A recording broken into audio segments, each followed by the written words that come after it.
Every year, the Motor Press Guild track days give us access to lots of cars in one day. There are lines for every car and a limit of 3 laps each. It's just enough for first impressions.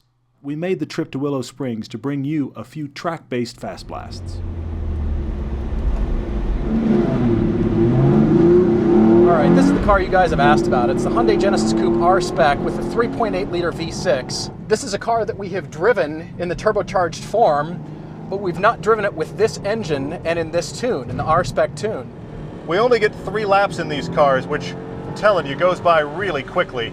This is the Streets of Willow, which is a tighter, more technical track than Big Willow. It actually rewards cars with really good handling. This Genesis is doing okay. Come on, come on, come on, come on. Interesting. They've coned off our lines to keep us a little bit slowed down, which I don't think it's for lack of power that this car is not giving me what I want. Really don't. The power feels pretty good, but the heel and towing doesn't. Really gotta figure that transmission out there, because there's an area where you can shift into reverse all the way over, and I keep hitting that.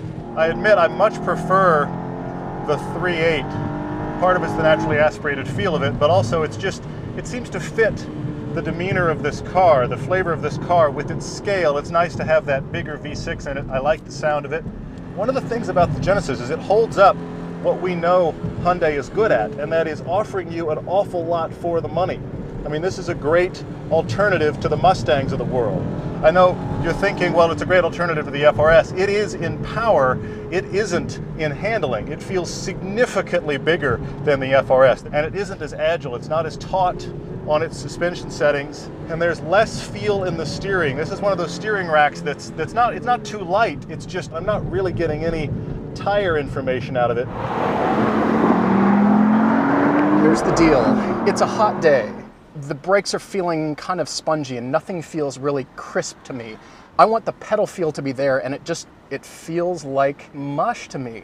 And the other thing I'm not liking as much is the heel and toe. The throttle pedal is good because it's so instantaneous at the top of the travel, but the bad thing about it is I'm personally having some problems getting a fluid downshift here. It may be just something I need to get used to. Other than that, for first laps out, decent. This power in this car, there's something here. There really is. Around 300 horsepower, good amount of torque. In spite of the naturally aspirated engine, I actually feel like this has a better punch throughout the rev range than the 2-liter. It is taut. It feels good.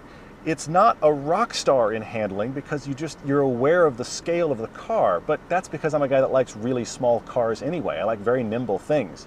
But this is more GT car than pure track car, but you can't complain about what you get for your money here.